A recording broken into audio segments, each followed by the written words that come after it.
Hello everyone, I hope you all are doing well. आज मैं गुंजन शर्मा जिस पाठ को लेकर उपस्थित हूँ उसका नाम है लहासा की ओर। इस पाठ के लेखक हैं राहुल सांकृत्यायन।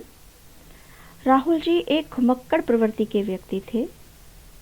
इन्होंने बहुत से देशों तथा स्थानों की यात्रा की तथा उन यात्राओं के अनुभवों को अपने लेखों के माध्यम से प्रकट किया है।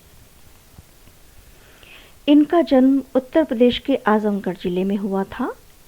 इनका मूल नाम केदार पांडे था। सन 1930 में इन्होंने श्रीलंका जाकर बौद्ध धर्म स्वीकार कर लिया था और तभी से इनका नाम राहुल सांकृत्यायन पड़ गया। राहुल जी ने उपन्यास, कहानी, आत्मकथा, यात्रावृत्त, जीवनी, आलोचना, शोध आदि अनेक विधाओं में साहित्य सृजन किया, किंतु यात्रा वृतांत में इनका स्थान अन्यतम है। इन्होंने घुमक्कड़ी का शास्त्र रचा। प्रस्तुत पाठ लहासा की ओर लेखक की प्रथम तिब्बत यात्रा से लिया गया है, जो उन्होंने सन 1929-30 में नेपाल के रास्ते की थी। उस समय भारतीयों को तिब्बत यात्रा की अनुमति नहीं थी, इसलिए उन्होंने यह यात्रा भिकमंगे के छद्मवेश में की थी। इसमें तिब्बत की राजधानी लहासा की ओर जाने वाले दुर्गम रास्तों का वर्णन लेखक ने बड़े ही रोचक ढंग से किया है। इस पाठ को पढ़कर आपको तिब्बती समाज के विषय में भी जानकारी मिलेगी। तो चलिए पाठ प्रारंभ करते हैं। वह नेपाल से तिब्बत जाने का मुख्य रास्ता है। फरी कलिंपोंग का रास्ता जब नहीं खुला था तो नेपाल ही नहीं हिंदुस्तान की भी चीज़ें इसी रास्ते तिब्बत जाया करती थी। लेखक बता रहे हैं कि यह नेपाल से तिब्बत जाने का मुख्य रास्ता था और फरी कलिंपोंग का रास्ता जब नहीं खुला था तो नेपाल ही नहीं हिंदुस्तान की भी बहुत सी चीज़ें इसी रास्ते तिब्बत जाया करती थी। यह व्यापारिक ही नहीं सैनिक रास्ता भी था। तो इस रास्ते से केवल व्यापार की चीज़ों का आवागमन नहीं हुआ करता था, बल्कि सैनिक भी, चाइनीज़ जो सैनिक हैं, फौज थी, वो भी इसको सैनिक गतिविधियों के लिए प्रयोग में लाया करती थी। इसलिए जगह जगह फौजी चौकियाँ और किले बने हुए हैं। तो राहुल जी ने देखा कि यहाँ पर जगह जगह फौजी चौकियाँ और किले बने हुए हैं। उन्होंने देखा कि चाइनीज़ पलटन यहाँ रहा करती थी और उन्होंने जगह जगह पर अपने ऑब्जर्वेशन डेस्क बनाए हुए हैं। आजकल बहुत से फौजी मकान गिर चुके हैं। दुर्ग के किसी भाग में जहाँ किसानों ने अपना बसेरा बना लिया है, वहाँ कुछ घर आबाद दिखाई पड़ते हैं। और लेखक बता रहे हैं कि दुर्ग के किसी भाग में जो किसानों ने, वहाँ के जो स्थानीय किसान थे, उन्होंने अपने बसेरा बना लिया और वहाँ पर आबादी दिखाई दे रही है, बस्ती दिखाई पड़ रही है। ऐसा ही एक परित्यक्त चीनी किला था जहाँ हम चाय पीने के लिए ठहरे। ये बता रहे हैं कि ऐसे ही एक परित्यक्त यानी अबंडेंट चीनी किला था, चाइनीज़ फोर्ट था, जहाँ इन्होंने चाय पी ठहर कर। तिब्बत में यात्रियों के लिए बहुत सी तकलीफ़ें भी हैं और बहुत आराम की बातें भी हैं। लेखक बता रहे हैं कि तिब्बत में यात्रियों के लिए कुछ तकलीफ़ें भी हैं। तकलीफ़ें कैसी? मौसमी तकलीफ़ें हो सकती हैं और कुछ आराम की बातें भी हैं। तो कुछ आराम की बातें भी तिब्बत में हैं, ये आप आगे पाठ में पढ़ेंगे। वहाँ जाति पाति, छुआछूत का सवाल ही नहीं। और ये बता रहे हैं कि वहाँ के तिब्बत के समाज में जाति पाति यानी on the basis of caste they are not divided. कोई जाति पाति की व्यवस्था नहीं है और छुआछूत का भी सवाल नहीं है, यानी अनटचेबिलिटी का कोई सवाल नहीं है। और ना ही औरतें पर्दा करती हैं, और वहाँ की औरतें पर्दा भी नहीं करती, जो ये बताता है, ये दर्शाता है कि स्त्री और पुरुष में समानता थी। वहाँ का जो समाज है, पुरुष समाज स्त्रियों पर डोमिनेट नहीं करता था। बहुत निम्न श्रेणी के भिकमंगों को लोग चोरी के डर से घर के भीतर नहीं आने देते, नहीं तो आप बिल्कुल घर के भीतर जा सकते हैं। तो वहाँ पे जो बहुत भिकमंगे होते हैं, उनको लोग चोरी के घर से अपने घर के भीतर नहीं आने देते, क्योंकि वो लोग चोरी कर लेते हैं, इसलिए कुछ मनाही है। अन्यथा आप चाहे अपरिचित भी हों, घर के भीतर जा सकते हैं। चाहे आप अपरिचित हों, तब भी घर की बहू या सासू को अपनी झोली में से चाय दे सकते हैं। भले ही आप वहाँ पर यात्री के वेश में क्यों ना हो, बिल्कुल अपरिचित भी क्यों ना हो, तो वहाँ की जो घर की बहू या सासू है, ये घर की जो स्त्री है, उसको अपनी झोली में से चाय दे सकते हैं। झोली होता है धोती को कमर पर बांधने का एक तरीका है, जो भिखारी लोग अपनी कमर पर बांधते हैं। पुरुषों की जो धोती होती है उसको झोली की तरीके से बांध लिया जाता है, क्योंकि जो भिखारी लोग होते हैं वो अपने साथ बैग या कोई लगेज लेकर तो चलते नहीं हैं। तो इस अपना जो ज़रूरत का सामान होता है वो इस झोली में डालते रखते हैं और इसमें रखते हैं। तो आप अपनी झोली में से चाय दे सकते हैं महिला को, वह आपके लिए उसे पका देगी, वह उस चाय को आपके लिए बना कर दे देगी।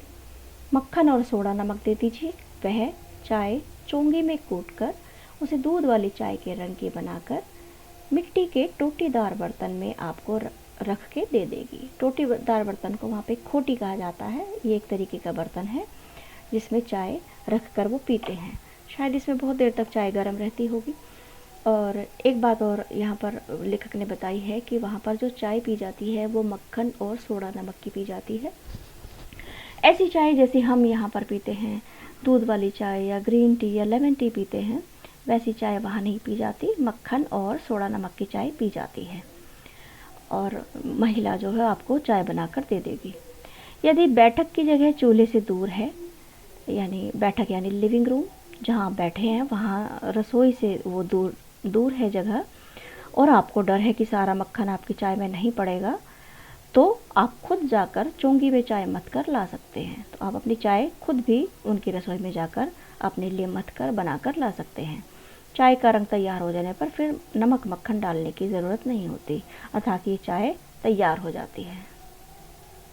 परित्यक्त चीनी किले से जब हम चलने लगे तो एक आदमी राहदारी मांगने आया। जब ये चलने लगे तो एक व्यक्ति ने इनसे राहदारी मांगी। हमने वह दोनों चिटें उसे दे दी। कौन सी चिटें? जो स्लिप्स इनको मिली थी, मजिस्ट्रेट ने इनको दी थी, परमिशन स्लिप्स थी वो। और वो स्लिप्स वहाँ पे गांव है और वहाँ एक पुल है, उस पुल को पार करने के लिए इनको उनकी आवश्यकता थी। तो ये स्लिप्स जो थी उन्होंने उसको दिखा दी और ये चल पड़े। शायद उसी दिन हम थोंगला के पहले के आखिरी गांव में पहुंच गए और ये उसी दिन थोंगला के जो आखिरी गांव है, लास्ट विलेज है, वहाँ पहुंच गए। यहाँ भी सुमति की जान पहचान के आदमी थे और भिखमंगे रहने पर भी ठहरने के लिए अच्छी जगह मिली। बता रहे हैं कि सुमति जो इनके साथ जिन्होंने यात्रा की थी, इनके मित्र थे और जो बौद्ध भिक्षु थे, क्योंकि बौद्ध भिक्षु थे तो उनकी जान पहचान के ऑब्वियसली वहाँ लोग होंगे। तो ये बता रहे हैं कि इनकी जान पहचान के लोग थे और इसी कारण हमें भिखमंगे रहने पर भी ठहरने के लिए अच्छी जगह मिल गई, क्योंकि ये तो भिखारी के वेश में थे, तब भी इनको बहुत अच्छी जगह मिल गई थी रुकने के लिए। 5 साल बाद जब हम इसी जगह लौटे, इसी रास्ते लौटे, और भिखारी भी नहीं थे, भिखमंगे भी नहीं थे, एक भद्र यात्री के वेश में घोड़े पर सवार होकर आए थे, किंतु उस वक्त किसी ने हमें रहने के लिए जगह नहीं दी। अब यहाँ लेखक अपने 5 साल बाद की यात्रा का तुलनात्मक आपको व्यू दे रहे हैं कि 5 साल पहले जब भिखारी के वेश में गए थे तो अच्छी सी जगह मिल गई थी ठहरने के लिए, किंतु 5 साल के बाद जब गए तो भिखारी भी नहीं थे, भद्र यात्री के वेश में थे, घोड़े पर सवार होकर गए थे, किंतु उस वक्त हमें किसी ने रहने के लिए जगह नहीं दी। तो 5 साल के अंतर में ही, 5 साल के ड्यूरेशन में ही लोगों की मनोवृत्ति में इतना अंतर आ गया था। और ये बता रहे हैं कि और हम गांव के एक सबसे गरीब झोपड़े में ठहरे थे और सबसे गरीब जो घर था गांव का, वहाँ हमें ठहरना पड़ा था। बहुत कुछ लोगों की उस वक्त की मनोवृत्ति पर भी निर्भर है, खासकर शाम के वक्त छंग पीकर लोग कम होशो हवास को दुरुस्त रखते हैं। ये बता रहे हैं कि इसका एक कारण तो यही हो सकता है कि 5 साल के अंतर में लोगों के विचारधारा में कुछ परिवर्तन आया, और दूसरा कारण यह भी है कि हम जब दूसरी बार गए थे तो शाम के समय गए थे और उस वक्त की जो मनोवृत्ति थी वहाँ के लोगों की वो थोड़ी अलग थी, क्योंकि शाम के वक्त वहाँ का जो पुरुष समाज है वो छंग पीकर अपना होशो हवास खो देता है, यानी नशे की हालत में होते हैं। अब हमें सबसे विकट डांडा थोंगला पार करना था। डांडा थोंगला एक जगह है तिब्बत में जो कि बड़ी विकट जगह है, यानी बड़ी अजीब सी जगह है। कैसी जगह है आपको आगे पढ़ेंगे। डांडे तिब्बत में सबसे खतरे की जगह है। क्योंकि 16-17 हज़ार फीट की ऊंचाई होने के कारण उसके दोनों तरफ मीलों तक कोई गांव गिराव नहीं दिखाई देते, क्योंकि उसकी जो ऊंचाई है वो 16-17 हज़ार फीट की है डांडे की, और उसके जो मीलों तक कोई गांव गिराव दिखाई नहीं देते।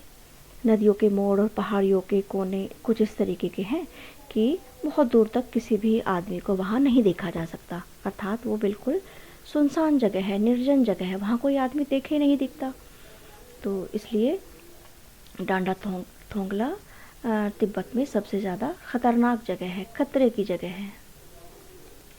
डाकुओं के लिए सबसे अच्छी जगह यही है, और डाकुओं को तो ऐसी ही जगह चाहिए, सुनसान जगह चाहिए जहाँ कोई दिखता ना हो। तिब्बत में गांव में आकर खून हो जाए तब तो खूनी को सज़ा मिल भी जाती है, लेकिन इस निर्जन स्थान में मरे हुए आदमियों के लिए कोई परवाह नहीं करता। लेखक बता रहे हैं कि तिब्बत में गांव में आकर कोई खून हो जाए तब तो, क्योंकि गांव में आकर खून होगा तो उसका कोई गवाह भी होगा तो सज़ा मिल भी जाती है, लेकिन इन निर्जन स्थानों में मरे हुए आदमियों के लिए कोई परवाह नहीं करता, क्योंकि सबको अपनी जान की परवाह होती है, कोई गवाह ही नहीं होता, और कौन है, किसका हत्या हुई है, किसी को पता ही नहीं होता, इसलिए कोई परवाह नहीं करता। और सरकार, खुफिया विभाग और पुलिस पर उतना खर्च नहीं करती, वहाँ कोई गवाह भी तो नहीं मिलता, और वहाँ की जो सरकार है तिब्बत की, वो खुफिया विभाग और पुलिस पर उतना खर्चा नहीं करती, ना ही कोई उस घटना का कोई गवाह मिलता है, कोई गवाही देने के लिए भी तैयार नहीं होता। डकैत पहले आदमी को मारते हैं, उसके बाद देखते हैं कुछ पैसा है कि नहीं, और जो डाकू है वो पहले जो भी रास्ते में आदमी मिला पहले उसको मारते हैं, उसके बाद देखते हैं कि इसके पास कुछ पैसा है या नहीं। हथियार का कानून ना रहने के कारण यह लाठी की तरह लोग पिस्तौल बंदूक लिए फिरते हैं, और क्योंकि तिब्बत में कोई हथियार का कानून नहीं है, जिसके पास पैसे हैं या जिसकी जान पहचान है या जिसके अच्छे संबंध है वो इनको अवेलेबल करा लेता है अपने लिए। तो इसलिए लोग लाठी और डंडे की तरह से अपनी जेब में पिस्तौल और बंदूक लेकर फिरते हैं। डाकू यदि जान से ना मारे तो खुद उसे अपने प्राणों का खतरा होता है, इसलिए डाकू यदि जान से ना मारे तो खुद उसे प्राणों का खतरा है, क्योंकि सभी की जेब में कोई बंदूक या पिस्तौल हो सकती है, तो इसलिए सबसे पहले डाकू जो है वो वहाँ पर मारते हैं।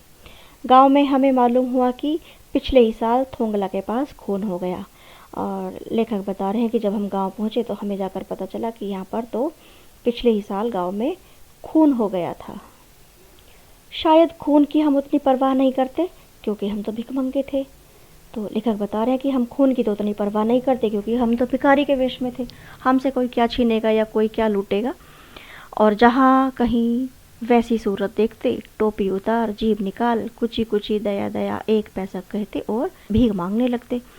और जहाँ भी हम किसी संदेहास्पद व्यक्ति को देखते, जैसी सूरत देखते, तो अपनी टोपी उतार के, जीभ निकाल कर, कुची कुची दया दया पैसे दे दो, ऐसे कुछ अभिनय करके और भीख मांगने लगते थे। लेकिन पहाड़ की ऊंची चढ़ाई थी, पीठ पर सामान लाद कर कैसे चलते, और अगला पड़ाव 16-17 मील से कम नहीं था। तो ये बोल रहे हैं कि वहाँ से तो हम बच निकले, अपना भिखारी के वेश में थे, तो जब कभी किसी परिस्थिति को देखते तो ऐसे भीख मांगने का अभिनय करने लगते। और अगला पड़ाव जो था, जहाँ हमें आगे जाना था, रुकना था, पड़ाव जो हमारा था वो 16-17 मील से कम नहीं था। ये भी पैदल चलने के लिए बहुत लंबा रास्ता होता है। मैंने सुमति से कहा कि यहाँ से लंकोर के लिए 2 घोड़े कर लो, सामान भी रख लेंगे और चढ़े चलेंगे। तो लेखक कह रहे हैं कि मैंने तब अपने मित्र सुमति से, जो बौद्ध भिक्षु थे, सुमति, उनसे कहा कि यहाँ से लंकोर तक के लिए 2 घोड़े कर लो और उस पर हम सामान भी लाद लेंगे और चले भी चलेंगे। दूसरे दिन हम घोड़ों पर सवार होकर ऊपर की ओर चल दिए और डांडे से पहले एक जगह चाय पी और दोपहर के वक्त डांडे के ऊपर जा पहुँचे। तो डांडे से पहले इन्होंने एक जगह चाय पी और दोपहर के समय घोड़ों पर सवार होकर डांडे जा पहुँचे। हम समुद्र तल से 17-18 हज़ार फीट ऊंचे खड़े थे। जो डांडे की जो ऊंचाई थी वो समुद्र तल सी लेवल से 17-18 हज़ार फीट की ऊंचाई थी। हम दक्षिण तरफ पूरब से पश्चिम की ओर हिमालय के हजारों श्वेत शिखर चले गए।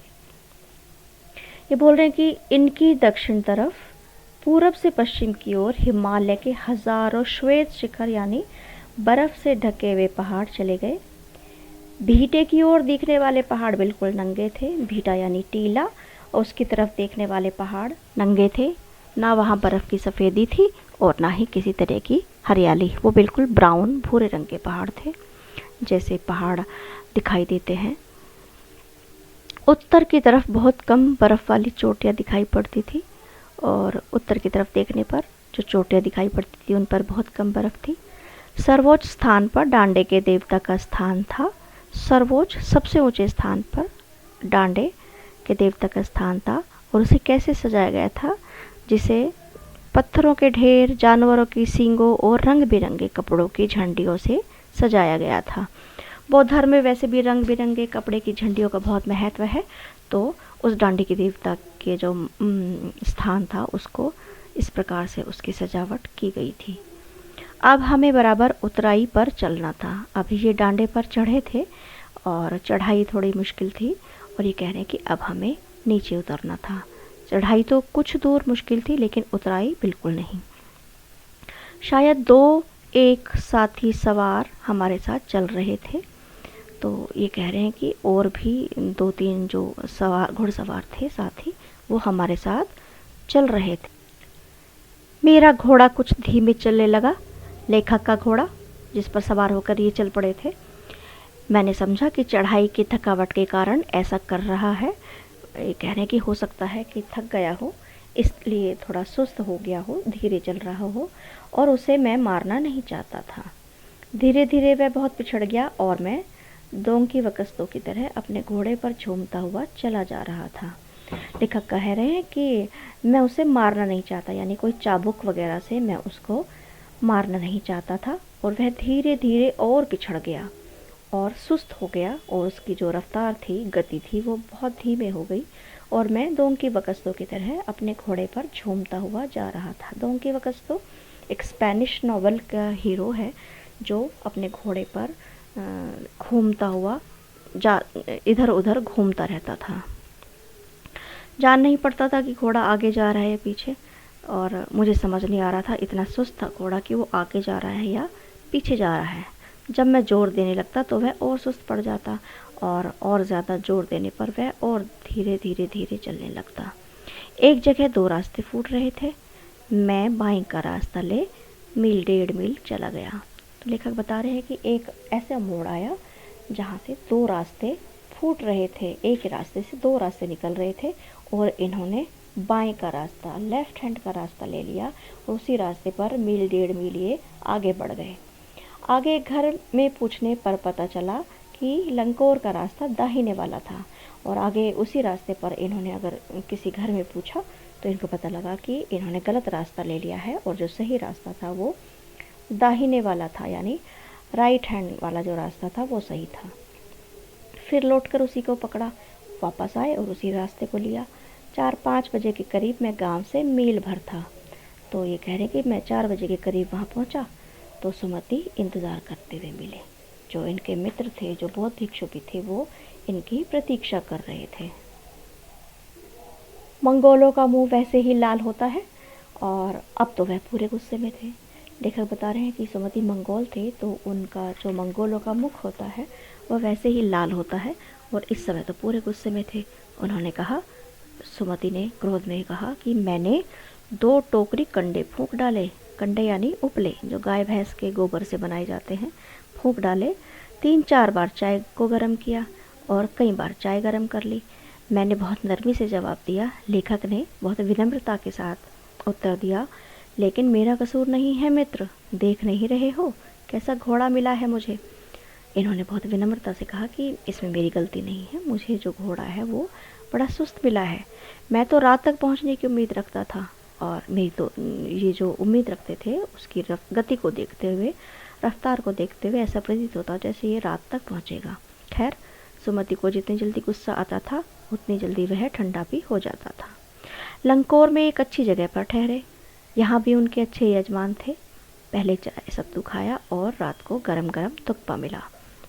और लेखक बता रहे हैं कि लंकोर में भी हमें ठहरने के लिए अच्छी जगह मिल गई थी, क्योंकि इस गांव में भी, इस स्थान पर भी उनके यजमान थे सुमति के। पहले हमने वहाँ पर चाय के साथ सत्तू खाया। सत्तू होता है जौ का पाउडर, जो जौ को भूनकर उसका पाउडर बनाया जाता है। और रात को गरम गरम थुक्पा मिला। रात्रि के समय हमें थुक्पा मिला। थुक्पा एक तिब्बतियन डिश है। अब हम तिंगरी के विशाल मैदान में थे, जो पहाड़ों से घिरा हुआ टापू सा मालूम होता था।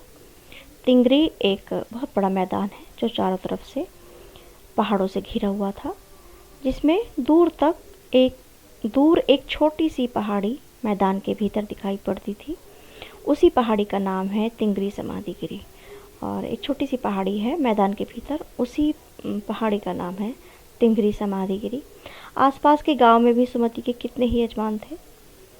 पतले कपड़े की पतली पतली चिरी बत्तियों के गंडे ख़त्म नहीं हो सकते थे, क्योंकि बोधगया से लाए कपड़ों के ख़त्म हो जाने पर किसी कपड़े से बोधगया का गंडा बना लेते थे। ये कह रहे हैं कि आसपास के गांव में भी सुमति के बहुत यजमान थे, और कपड़े की पतली पतली जो बत्तियों के गंडे उन्होंने बना रखे थे वो ख़त्म नहीं होते थे, क्योंकि उनके ख़त्म हो जाने पर बोधगया से जो कपड़े लाए गए थे उनसे फिर से गंडा बना लेते थे। वह अपने यजमानों के पास जाना चाहते थे। कौन? सुमति। मैंने सोचा यह तो हफ्ता भर वहाँ ही लगा देंगे, तो मैंने उनसे कहा कि जिस गांव में ठहरना हो उसमें भले ही गंडे बांट दो, मगर आसपास के गांव में मत जाओ। तो लेखक ने सुमति से कहा कि जिस गांव में ठहरना हो उसी में बांट दो, दूसरे गांवों में मत जाओ। इसके लिए मैं तुम्हें लहाजा पहुंचकर रुपए दे दूंगा। सुमति ने इस बात को स्वीकार कर लिया। दूसरे दिन भरिया ढूंढने की कोशिश हमने की। भरिया यानी कुली, जो सामान उठाने वाले लोग होते हैं, जिनको कुली कहते हैं। कह रहे हैं कि अगले दिन हमने उन्हें ढूंढने की कोशिश की, लेकिन कोई न मिला। सवेरे ही चल दिए होते तो अच्छा था, लेकिन अब 10-11 बजे की तेज धूप में चलना पड़ रहा था। लेखक कह रहे हैं कि कोई भरिया नहीं मिला और सामान भी था, और अच्छा होता सवेरे चल पड़ते, लेकिन अब 10-11 बज गए हैं और इस धूप में चलना थोड़ा मुश्किल है। तिब्बत की धूप भी बहुत कड़ी मालूम होती है, क्योंकि तिब्बत में तेज़ धूप पड़ती है। यद्यपि थोड़े से भी मोटे कपड़े से सिर को ढांक ले तो गर्मी ख़त्म हो जाती है। और लेखक कह रहे हैं कि यदि कपड़े से सिर को ढक लेते हैं तो गर्मी ख़त्म हो जाती है। आप 2 बजे सूरज की ओर मुख करके चल रहे हैं। ललाट धूप से जल रहा है और पीछे का कंधा बर्फ़ हो रहा है। लेखक बता रहे हैं कि दोपहर 2 बजे सूरज की ओर मुख करके चल रहे थे, और उस समय ललाट यानी माथा धूप से जल रहा था, क्योंकि धूप पड़ रही थी सामने से, तो माथा जल रहा था, और पीछे का कंधा बर्फ़ हो रहा था, और पीछे से ठंड थी, कंधा ठंड के मारे बर्फ़ हो रहा था। फिर हमने पीठ पर अपनी अपनी चीज़ें लादी, डंडा हाथ में लिया और चल पड़े। और ये बता रहे हैं कि जब कोई भरिया हमें नहीं मिला तो हमने अपनी अपनी जो सामान था वो अपनी पीठ पर लादा, डंडा हाथ में ले लिया और चल पड़े।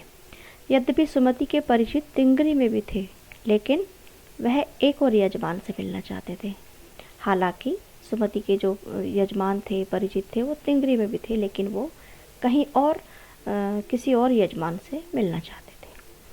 इसलिए आदमी मिलने का बहाना कर शेखर विहार की ओर चलने के लिए कहा। इसलिए उन्होंने बहाना बनाकर शेखर विहार की ओर चलने के लिए कहा। तिब्बत की ज़मीन बहुत अधिक छोटे बड़े जागीरदारों में बटी है, और तिब्बत की जो ज़मीनी व्यवस्था है वो बहुत छोटे बड़े जागीरदारों में बटी हुई है, और इन जागीरों का बहुत ज़्यादा हिस्सा मठों विहारों के हाथ में है। और ये जो खेती की व्यवस्था है जागीरदारों में बटी हुई है, इन जागीरों का बहुत बड़ा हिस्सा मठों और विहारों के हाथ में। मठों यानी बौद्ध भिक्षुओं का जो मठ है जहाँ वो रहते हैं उसको मठ कहते हैं, और उनके हाथों में है। अपनी अपनी जागीर में हर एक जागीरदार कुछ खेती खुद भी करता है, और कुछ खेती मठों विहारों के हाथ में होती है, और कुछ जागीरदार खुद भी खेती करता है, जिसके लिए मज़दूर बेगार में मिल जाते हैं। और जो जागीरदार है, जैसे वो खेती कराता है जिन मज़दूरों से, वो मज़दूर बेगार में मिल जाते हैं। बेगार का मतलब है कि जो मज़दूर हैं उनसे काम तो ज़्यादा ले लिया जाए, मेहनताना कम दिया जाए। मतलब पूरा दिन उनको काम में लगाए और जो पारिश्रमिक है उनको ना के बराबर ही दिया जाए। ये जो बेगार प्रथा के बेगार प्रथा के खिलाफ एक आंदोलन भी चला था 1929 में। तो इस प्रथा को ख़त्म करने के लिए खेती का इंतज़ाम देखने के लिए वहाँ कोई बौद्ध भिक्षु भेजा जाता था, जो जागीर के आदमियों के लिए राजा से कम नहीं होता था। शेखर की खेती के मुखिया भिक्षु नम से बड़े भद्र पुरुष थे। शेखर की खेती के जो मुखिया भिक्षु थे, नम से था उनका नाम, वो बहुत सज्जन पुरुष थे, भद्र पुरुष थे। वह बहुत प्रेम से मिले, हमसे बहुत प्रेम से मिले। हालांकि उस वक्त मेरा भेष ऐसा नहीं था कि उन्हें कुछ भी ख्याल करना चाहिए था। कह रहे हैं कि क्योंकि उस समय तो ये भिखारी के वेश में थे, और उसके बावजूद भी जो नम से थे, भिक्षु नम से थे, उन्होंने उनका बहुत ख्याल रखा। वहाँ एक अच्छा मंदिर था जिसमें कंजूर की हस्तलिखित बुद्ध वचन अनुवाद की हस्तलिखित 103 पोथियाँ रखी हुई थी। लेखक कह रहे हैं कि वहाँ एक मंदिर था जिसमें बुद्ध वचनों के अनुवाद की, जिनको कंजूर कहते हैं, की हस्तलिखित 103 पोथियाँ रखी हुई थी। मेरा आसन वहीं लगा। लेखक को तो पुस्तकें देखते ही इन्होंने तो अपना आसन वहीं जमा लिया, क्योंकि लेखक को पढ़ने का बहुत शौक था, सभी लेखक कवियों को, क्योंकि ज्ञान अर्जन करने के लिए पुस्तकें सबसे अच्छा माध्यम है। और इन्होंने अपना आसन जमा लिया। वह बड़े मोटे कागज़ पर अच्छे अक्षरों में लिखी हुई थी। पुस्तकें बड़े मोटे कागज़ पर थी। एक एक पोथी 15-15 सेर से कम नहीं रही होगी, और एक एक पोथी का वजन, जो भार था, वो 15-15 सेर से कम नहीं होगा। सेर एक मेजरमेंट है वेट को नापने की, जो लगभग 1 किलो से थोड़ा ही कम होता है। तो आप मान लीजिए कि एक एक पोथी में कितना भार रहा होगा, वजन रहा होगा। सुमति ने फिर आसपास अपने यजमानों के पास जाने के बारे में पूछा। तो ये कह रहे कि सुमति ने फिर मुझसे पूछा। अब मैं पुस्तकों के भीतर था। भीतर से मतलब अब ये उन पुस्तकों को पढ़ना चाहते थे। इन्होंने अपना आसन वहाँ जमा लिया था। ये पूरा ज्ञान अर्जन करने के लिए तैयार थे। तो ये कह रहे कि अब तो मैं पुस्तकों के भीतर था, इसलिए मैंने उन्हें जाने के लिए कह दिया। इसलिए मैंने रोका नहीं और कहा, आप हो आओ, चले जाओ। दूसरे दिन बह गए। मैंने समझा 2-3 दिन लगेंगे, लेकिन वह उसी दिन दोपहर बाद चले आए। तो ये कह रहे कि मैं तो समझता था कि गए हैं तो 2-3 दिन लगा कर आएंगे, लेकिन उसी दिन वापस आ गए। तिंगरी गांव वहाँ से बहुत दूर नहीं था। हमने अपना अपना सामान पीठ पर उठाया और भिक्षु नमसे से विदाई लेकर चल पड़े। और ये कह रहे हैं कि तिंगरी गांव वहाँ से बहुत ज़्यादा दूरी पर नहीं था, इसलिए हमने अपना अपना सामान अपनी अपनी पीठ पर उठाया और भिक्षु नमसे से विदाई लेकर उनसे अभिवादन करके उनका और चल पड़े। तो यह था पाठ लहासा की ओर। आशा करती हूँ आपको अच्छे से समझ में आया होगा। धन्यवाद।